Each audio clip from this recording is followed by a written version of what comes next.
Assalamualaikum, apa kabar teman-teman semua? Semoga sehat selalu ya. Nah, pada video kali ini teman-teman ya, gue ganti balutan lagi nih teman-teman ya, yang di daerah BSD Tangsel ya teman-teman ya. Ini adalah sebenarnya luka post debridement dulu ya, luka diabetes ya teman-teman ya. Ini udah mau setahun belum nutup teman-teman ya. Kemarin kita pakai melolin ya teman-teman ya, kita lihat nih melolinnya ya. Pakai melolin itu ya harusnya tuh luka gampang teman-teman ngebukanya.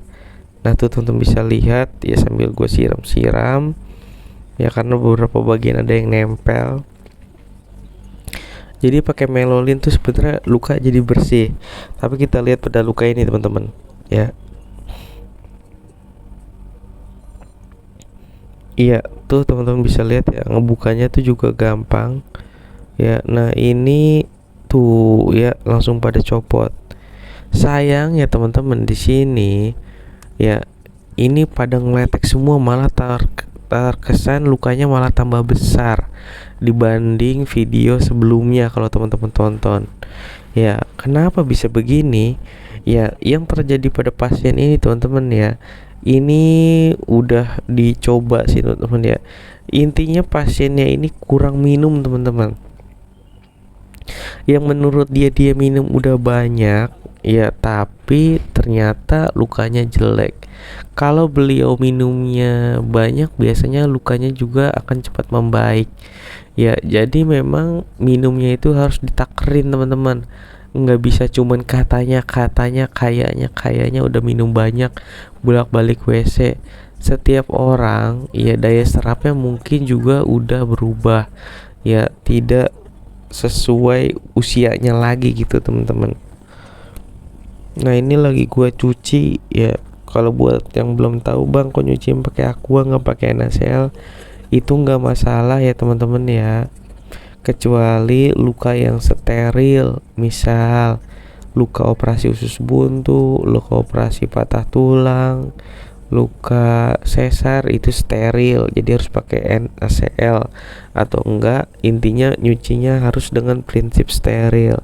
Tapi kalau luka terbuka seperti ini yang memang awalnya infeksi ya bernanah, terus lukanya terbuka besar, itu tidak masalah menggunakan air kemasan ya. Di luar negeri biasanya malah menggunakan tap water atau enggak air langsung dari sumur. Tapi kalau di kita, karena takut sumurnya sudah tercemar bakteri E. coli, ya lebih amannya pakai air kemasan. Mau aqua gelas kayak aqua botol terserah teman-teman. Ya tuh teman-teman bisa lihat ya teman-teman ya, lukanya malah makin membesar bukan malah makin membaik. Inilah penyebabnya teman-teman ya, kenapa pasien ini lukanya belum nutup total. Padahal dulu yang terakhir pertemuan itu teman-teman ya, kalau teman-teman ikutin channel di Bukan Perawat Biasa, itu tuh udah sedikit lagi teman-teman mau nutup seperti itu. Jadi gue juga nggak tahu sih keluarganya nih ngerawatnya bagaimana gitu ya. Kalau ya intinya gini teman-teman, kalau kita ngerawatnya udah bener tapi pasiennya nggak support, ya itu juga akan sulit mengalami penyembuhan ya. Terus gue tanya, bu gulanya masih dicek? Udah jarang mas. Kayak yang menurut gue ini makannya juga udah mulai sembarangan teman-teman. Kalau udah kayak gitu teman-teman ya, yang penting gue udah edukasi ya. Karena apa? Karena memang perawatan luka itu nggak bisa berdiri sendiri. Pasiennya sehat tapi nggak ada yang beliin obat, ya kan? Iya sama aja bohong. Pasiennya semangat, keluarganya support, perawatnya nggak ngerti cara perawatan luka. Ya ini juga akan menyebabkan pertumbuhan perkembangan luka juga menjadi lambat. Nah, nih teman-teman, oh iya teman-teman, buat teman-teman yang butuh nah ini teman-teman ya, itu gue semprot pakai spray antiseptik ala-ala gue ya, maksudnya punya gue sendiri ya, produk gue ya, itu nggak perih sama sekali dan tidak berbau. Buat teman-teman baiknya kalau beli sterobak atau salep atau apapun itu, baiknya yang tidak ada wanginya teman-teman ya kalau bisa netral. Ya karena kulit kita juga dari sananya tuh enggak wangi ya teman-teman, ya tidak ada baunya. Ya jadi usahakan gunakan produk-produk yang memang tidak ada pewanginya. Gue sendiri punya toko online teman-teman, ya di situ ada salep hydrazing, ada sabun khusus cuci luka, ada spray antiseptik, ya itu di toko online Shopee ya teman-teman ya. Tulis aja Cintia Imami ya. Nah di situ ada, jadi nggak pakai underscore, langsung digabung Cintia Imami. Nah itu adalah produk-produk yang gue jual. Ini lagi gua sinar ya, buat yang belum tahu bang kenapa disinar. Ya disinar sebenarnya teman-teman, ya itu ada penelitian yang bilang ya, disinar itu bukan mempercepat tumbuhan luka ya, tapi memperlancar sirkulasi darah.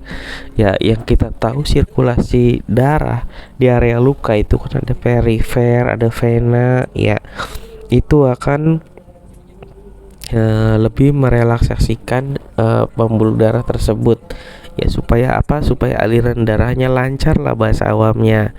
Ya sebenarnya terapi infrared ini juga nggak apa namanya, nggak wajib juga sih teman-teman, mau nyuci aja lukanya terus nggak di infrared juga nggak masalah ya. Tapi di sini karena gua ada alatnya ya, dan menjadi nilai tambah juga buat gua, akhirnya biasanya beberapa, tergantung sih lukanya seperti apa ya. Biasanya gue kasih infrared ketika lukanya tuh sudah berwarna merah total teman-teman banget ya.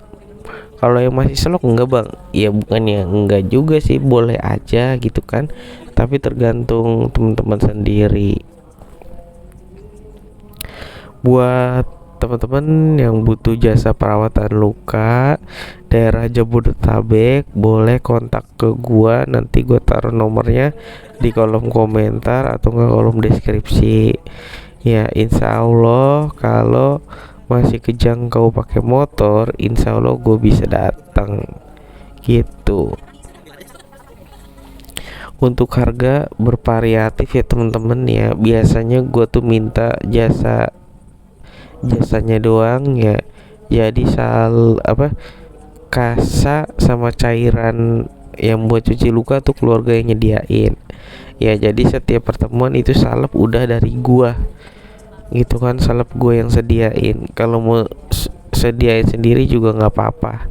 Biasanya gua ajarin ya kan cara ngerawat lukanya ya, terus nanti biasanya akan gue minta foto gitu supaya bisa dievaluasi bersama. Buat yang di luar pulau atau nggak luar daerah yang jauh ya, bisa konsultasi secara online teman-teman ya.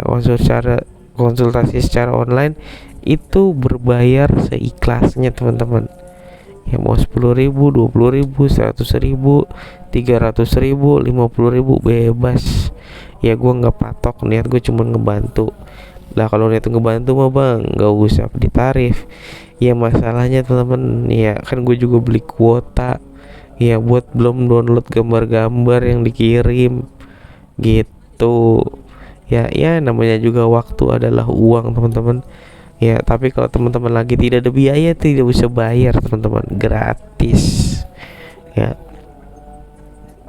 Nah tuh teman-teman, kalau nyalepin luka tuh wajib tebel kayak gitu ya. Kenapa? Karena kalau nggak tebel kayak gitu, nanti pas dibuka lengket.